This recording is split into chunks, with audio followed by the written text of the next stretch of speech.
सभी लोग फटाफट लाइव जुड़ जाएंगे। तो बेटा सभी का फिर से स्वागत है इस चैनल पे। और आज जो है हिंदी का बहुत ही बेहतरीन जो है क्लास कराने वाला हूँ। मॉडल पेपर स्टार्ट कर दिया हूँ 2022 के एग्जाम के लिए। तो अगर 2022 में मेरे रसगुल्ला एग्जाम देने वाले हो तो पूरी ध्यान से क्वेश्चन को देखना। 50 क्वेश्चन करवाऊंगा 50 नंबर के, ठीक है। तो चलो बेटा स्टार्ट करते हैं। सबसे पहला क्वेश्चन देखते हैं। सबसे पहला क्वेश्चन दिया गया है, तुम क्या खा रहे हो? रेखांकित शब्द कौन सा सर्वनाम है? तुम क्या खा रहे हो मेरे रसगुल्ला, इसमें कौन सा सर्वनाम है बताना है। तो इसमें कौन सा सर्वनाम है? तो इसमें हो जाता है प्रश्नवाचक सर्वनाम। प्रश्नवाचक सर्वनाम रसगुल्ला होता क्या है? तो जिसमें प्रश्न पूछा जाए वो प्रश्नवाचक होता है। जैसे मैं पूछ रहा हूं कि तुम क्या खा रहे हो, इसमें प्रश्न ही तो है, इसीलिए क्या हो जाएगा, ये हो जाएगा प्रश्नवाचक सर्वनाम, ठीक है। चलो बढ़ते हैं आगे। अब हम बात करते हैं अगले क्वेश्चन की। अगला क्वेश्चन दिया गया है, चोर शब्द का विलोम है। तो चोर शब्द का विलोम क्या होता है? निर्दोष, अच्छा, गुणवान, साधु। बताओ, ये तो सभी बता देंगे और कमेंट करते हुए साथ में चलना है। तो चोर शब्द का विलोम क्या हो जाएगा? तो बेटा चोर शब्द का विलोम हो जाएगा साधु, ठीक है। चलो बढ़ते हैं अगले क्वेश्चन की तरफ। और जितना ये क्वेश्चन करवा रहा हूं सब पूछे गए क्वेश्चन है और यही क्वेश्चन दोबारा से रिपीट होगा। डायरी में नोट कर लो कि सर ने क्या बताया, ठीक है। चलो अगला क्वेश्चन की तरफ चलते हैं। अगला क्वेश्चन दिया गया है, भारत के प्रधानमंत्री किस पदबंध का उदाहरण है? यहां पे पदबंध बताना है। तो कौन से पदबंध का उदाहरण है? तो ये है संज्ञा पदबंध का, ठीक है। मेरे साथ करते टिक मारते हुए चलो मेरे रसगुल्ला। चलो बढ़ते हैं अगले क्वेश्चन की तरफ, देखते हैं अगला क्वेश्चन। अगला क्वेश्चन दिया गया है, संगम शब्द का संधि विच्छेद है। संगम शब्द का संधि विच्छेद क्या हो जाएगा? तो संगम शब्द की संधि विच्छेद हो जाती है सम प्लस गम। ऑप्शन नंबर सी यहां पे बिल्कुल करेक्ट हो जाएगा। सभी की तैयारी बहुत बढ़िया है मेरे रसगुल्ला, और ऐसे ही जो है अपनी तैयारी को जो है कंटिन्यू रखो, और 2022 के बोर्ड एग्जाम में फर्स्ट डिवीजन लाने से कोई नहीं रोक सकता, और सारे टॉप करेंगे जितने भी इस चैनल पे देख रहे हैं। और एक बार जल्दी से फटाफट अपने दोस्तों के साथ शेयर करके चले आओ तो थोड़ा। चलो बढ़ते हैं अगले क्वेश्चन की तरफ, देखते हैं अगला क्वेश्चन। अगला क्वेश्चन दिया गया है, निम्न में शुद्ध वाक्य कौन है? निम्न में शुद्ध वाक्य कौन है बताना है। तो बताओ निम्न में शुद्ध वाक्य क्या हो जाएगा? तो इसमें पहले हम वाक्य पढ़ लेते हैं। आपका भवादिय, कुछ अर्थ समझ में आ रहा है? बिल्कुल नहीं। साहित्य और जीवन का घोर संबंध है, ये शुद्ध है कि अशुद्ध है बताओ। वहां भारी भरकम भीड़ जमा थी, श्री कृष्ण के अनेक नाम हैं। तो कौन सा सही हो जाएगा? तो बेटा यहाँ बिल्कुल सही जो हो जाएगा ये हो जाएगा ऑप्शन नंबर डी। सारे के सारे की तैयारी बहुत ही जबरदस्त है, गजब गजब, गर्दा मचा देना है इस बार। चलो चलो बढ़ते हैं अगले क्वेश्चन की तरफ, देखते हैं अगला क्वेश्चन। और जितने भी मैं क्वेश्चन करवा रहा हूं ना बेटा, ये सारे एग्जाम में पूछे जाएंगे, ठीक है। तो इसीलिए ध्यान से सारे क्वेश्चन को करते हुए चलना है, मेरे साथ आंसर देना है, ठीक है। अगला क्वेश्चन दिया गया है, मंगमा क्या बेचती थी? ये तो आंख बंद करके सारे मेरे रसूले बता देंगे फटाफट। मंगमा क्या बेचती थी बताओ बेटा।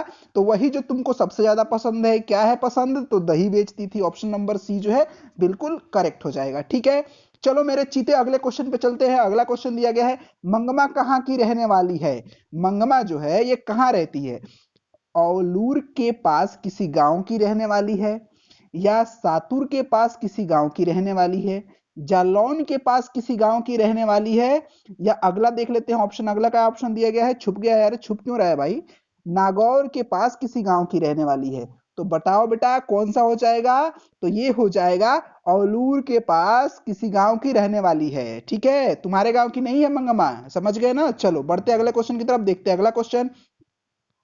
और जितने भी चीते हैं एक बार क्लास को शेयर करके आ जाएंगे अपने दोस्तों के साथ। और डेली क्लास होती है यार, बिहार बोर्ड मोटिवेशन चैनल पे जो है डेली क्लासेस होती है, सब्सक्राइब कर लो जिन्होंने अभी तक सब्सक्राइब नहीं किया है। अगला क्वेश्चन देखते हैं। अगला क्वेश्चन दिया गया है, मंगमा किस भाषा की कहानी है? ये तो सभी बता देंगे, मंगमा किस भाषा की कहानी है। ऑप्शन नंबर दिया गया है, तेलुगु भाषा, उड़िया भाषा, हिंदी भाषा, कन्नड़ भाषा। तो कौन से भाषा की कहानी है मंगमा? तो मंगमा जो है ये कौन सी भाषा की कहानी है? ऑप्शन नंबर डी हो जाएगा, कन्नड़ भाषा की कहानी है, ठीक है बेटा। चलो बढ़ते अगले क्वेश्चन की तरफ, देखते हैं अगला क्वेश्चन। अगला क्वेश्चन दिया गया है, धरती कब तक घूमेगी के रचनाकार कौन है? अगर जिसने भी सिलेबस अच्छे से पढ़ा होगा, एक बार किताब पलट के देखा होगा, वो आराम से बता सकता है कि धरती कब तक घूमेगी के रचनाकार कौन है। तो इसके रचनाकार कौन है? इसके रचनाकार जो है कौन है? ऑप्शन नंबर डी, सावर दैया जो है इसके रचनाकार है। रसगुल्ला पढ़ाई में मन लगाओ, नहीं तो बड़ी पछताओगे। एग्जाम का रिजल्ट आने के बाद पछताने से कोई फायदा नहीं है, अभी थोड़ा मन लगा लो, बहुत ही मजा आएगा। और ऐसे ही क्लास में जो है ना, देखो कुछ बोकवा ये सब आ गया है और ये फालतू का तुमको डिस्टर्ब करने की कोशिश करेगा, तो उसको इग्नोर करते हुए चलना है, ठीक है। चलो अगला क्वेश्चन देखते हैं। लेखक सुजाता का जन्म कब हुआ था? लेखक सुजाता का जन्म कब हुआ था बेटा, जल्दी से बता दो। चार ऑप्शन दिए गए हैं तुम्हारे सामने और ऐसे ही क्वेश्चन देखने को मिलेंगे तुम्हारे आने वाले बोर्ड एग्जाम 2022 में, सेम टू सेम छपने वाले हैं मेरे बेटा। तो फटाफट से बता दो कौन सा हो जाएगा। तो ये हो जाएगा ऑप्शन नंबर बी, 1935 ईस्वी में। और इसको नोट्स बनाते हुए चलो, अगर बोलोगे तो मैं पीडीएफ भी देता रहूंगा। टेलीग्राम का लिंक जो है इस वीडियो के डिस्क्रिप्शन में डाल दिया है, वहां से टेलीग्राम ज्वाइन कर लो। मुझसे अगर बात करना चाहते हो तो वहां पे आके कुछ भी पूछ सकते हो, ठीक है बेटा।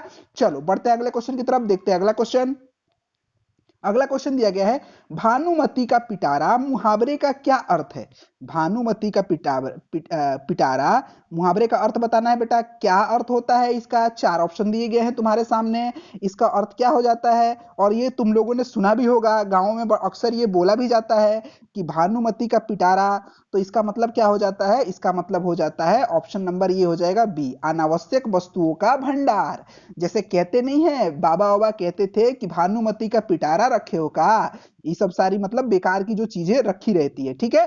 चलिए बढ़ते हैं अगले क्वेश्चन की तरफ। और सभी की तैयारी बहुत अच्छा है रसगुल्ला, फटाफट से चैनल को शेयर कर दो सभी के साथ कि इस चैनल पे जो है डेली तैयारी कराई जा रही है।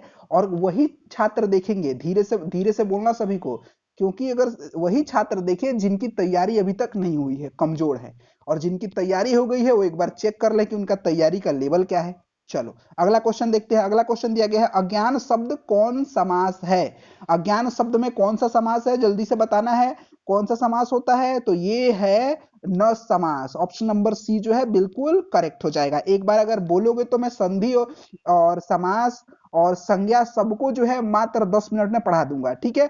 तो कमेंट करके बताओ, अगर पढ़ना चाहते हो तो एक अलग वीडियो में पढ़ा दूंगा इसको, अगर जिसको भी डाउट होता होगा।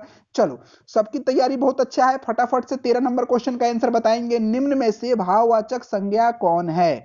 निम्न में से भाववाचक संज्ञा कौन सा है? बुढ़ापा, पहाड़, नदी, राम। तो बताना है कौन सा है। तो ये हो जाएगा ऑप्शन नंबर ए, बुढ़ापा। बुढ़ापा जो है ये भाववाचक संज्ञा है, ठीक है। संज्ञा के कितने भेद होते हैं फटाफट से कमेंट करके बता दो तो जरा, कितने भेद होते हैं। चलो बढ़ते हैं अगले क्वेश्चन की तरफ। अगला क्वेश्चन देखते हैं। अगला क्वेश्चन दिया गया है, बहादुर शीर्षक कहानी की निर्मला कौन थी? तो बहादुर शीर्षक कहानी की निर्मला कौन थी? तो ये निर्मला कौन थी? तो ये थी लेखक की पत्नी ही तो थी। ऑप्शन नंबर बी जो है बिल्कुल करेक्ट हो जाएगा। अगर अभी देखो, अभी तो टाइम बहुत कम है, तो अब मेरे साथ ही पढ़ो। अगर जिसके पास अगर और भी टाइम है, अगर ज्यादा पढ़ने वाला है, तो मैं यही कहूंगा कि सारे कहानी का सारांश के रूप में एक बार पढ़ जाओ, ठीक है।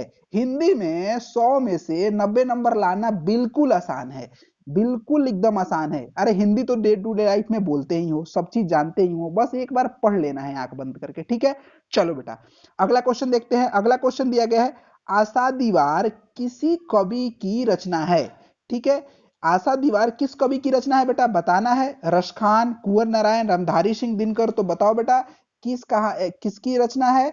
तो ये हो जाएगा 15 के ऑप्शन नंबर क्या है? ऑप्शन नंबर डी हो जाएगा। क्या हो जाएगा? ऑप्शन नंबर डी बिल्कुल सही हो जाएगा, ठीक है।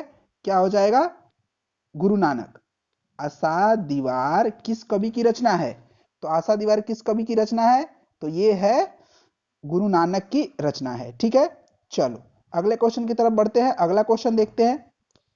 अगला क्वेश्चन दिया गया है, किनके जन्म दिवस पे, एक सेकेंड ऊपर कर लेता हूं मैं।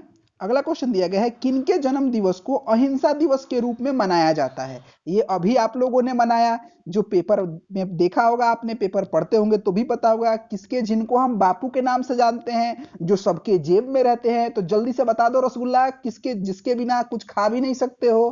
क्या होता है मेरा रसगुल्ला? ये हो जाएंगे महात्मा गांधी। अरे जेब में रहते हैं पैसा, नोट पे गांधी जी का फोटो रहता है ना, वही फोटो हुआ नहीं रहेगा तो कौन लेगा वो नोट, ठीक है। समझ गए ना, थोड़ा जज्बातों को भी समझो। चलो चलो मेरा रसगुल्ला, देखो हंसी मजाक चलते रहना चाहिए क्लास में, ठीक है, तभी क्लास इंटरेस्टिंग बना रहेगा। सिर्फ सीरियस होकर पढ़ाई करोगे तो मजा नहीं आएगा, ठीक है मेरा रसगुल्ला। चलो अगला क्वेश्चन देखते हैं। अगला क्वेश्चन दिया गया है, गुरु नानक पंजाबी के अलावे किस भाषा के कविताएं लिखे हैं? गुरु नानक जो है पंजाबी के अलावा और किस भाषा के कविताएं लिखे हैं इन्होंने? तो इन्होंने लिखे हैं हिंदी भाषा के। ऑप्शन नंबर बी जो है बिल्कुल करेक्ट हो जाएगा, एकदम लॉक कर दिया जाए। चलो बढ़ते हैं अगले क्वेश्चन की तरफ, देखते हैं अगला क्वेश्चन। और केबीसी इनमें से कौन कौन देखता है जरा एक बार बता दो कमेंट करके, ठीक है। संप्रदाय मुक्त कृष्ण भक्त कवि कौन थे? ठीक है, ऑप्शन नंबर क्वेश्चन नंबर 18 का बताना है क्या आंसर हो जाएगा। तो क्वेश्चन नंबर 18 का आंसर क्या हो जाएगा? तो ये हो जाएगा ऑप्शन नंबर ए, रसखान। ठीक है, चलो बढ़ते हैं अगले क्वेश्चन की तरफ। अगला क्वेश्चन दिया गया है, रसखान का रचना काल था। इनका रचना काल कौन था जी? बताना है फटाफट। ये किसके टाइम पे ये थे? तो ये थे जहांगीर के टाइम पे, जहांगीर के शासन काल के टाइम पे रस खान थे। ठीक है, यहां तक किसी को कोई डाउट, अगर किसी को कोई भी डाउट है तो वो बेझिझक पूछ सकता है। ठीक है, शर्माना बिल्कुल नहीं है। अगला क्वेश्चन देखते हैं। क्वेश्चन थोड़ा बड़ा है लेकिन घबराने की जरूरत नहीं है। ठीक है, वियोग में सच्चा प्रेमी जो वेदना सहता है, उसके चित्त में जो विभिन्न तरंगे उठती हैं का चित्रण किया गया है। अब देखो ये क्वेश्चन पढ़ के तो सबके मन में लड्डू फूट गया होगा, है बहुत दिल जले यहाँ बैठे हुए हैं, कोई बात नहीं। चलो इसका आंसर बताना है। आंसर क्या हो जाएगा 20 का? क्वेश्चन नंबर 20 का जो है, एक बार ऑप्शन दिखा देता हूं। क्वेश्चन नंबर 20 का क्या हो जाएगा? ऑप्शन दिए गए हैं, घनानंद ने, अनामिका ने, रेनर मारिया रिल्के ने, वीरेन डंगवाल ने। तो ये क्या हो जाएगा? ऑप्शन नंबर 20 का आंसर बताना है फटाफट। तो ये हो जाएगा घनानंद। ठीक है, ऑप्शन नंबर ए क्या हो जाएगा? बिल्कुल करेक्ट हो जाएगा। ठीक है, चलो बढ़ते हैं अगले क्वेश्चन की तरफ, देखते हैं अगला क्वेश्चन।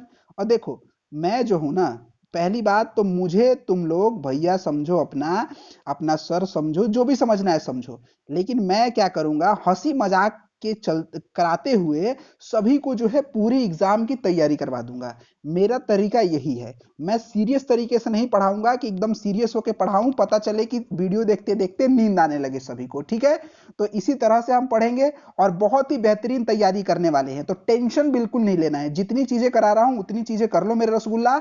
और मैं कह रहा हूं कि एग्जाम में तुम लोग आग लगा दोगे इस बार। ठीक है, चलो अगला क्वेश्चन देखते हैं। अगला क्वेश्चन दिया गया है, भारत में जाति प्रथा का मुख्य कारण क्या है? भारत में जाति प्रथा का मुख्य कारण क्या है बताना है। ऑप्शन दिए गए हैं, बेरोजगारी, गरीबी, उद्योग धंधों की कमी, अमीरी। तो क्या हो जाएगा?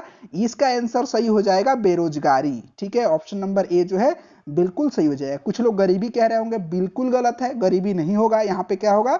ये होगा बेरोजगारी होगा। ठीक है, अब आ गया ये क्वेश्चन। ये क्वेश्चन जो है 20 के दांत। ठीक है, 20 के दांत जो दिया गया है, इस पार्ट इसका शीर्षक जो सॉरी 20 के दांत शीर्षक पार्ट की विधा है। ठीक है, ये बताना है ये क्या है? निबंध है, कहानी है, रेखा चित्र है, डायरी है। तो बताओ ये क्या है? तो 20 की दांत क्या है? ये है कहानी है, सभी ने पढ़ा भी होगा, मुझे उम्मीद है जिन्होंने नहीं पढ़ा है जाके पढ़ लेना इसके बाद। ठीक है, चलो अगला क्वेश्चन देखते हैं।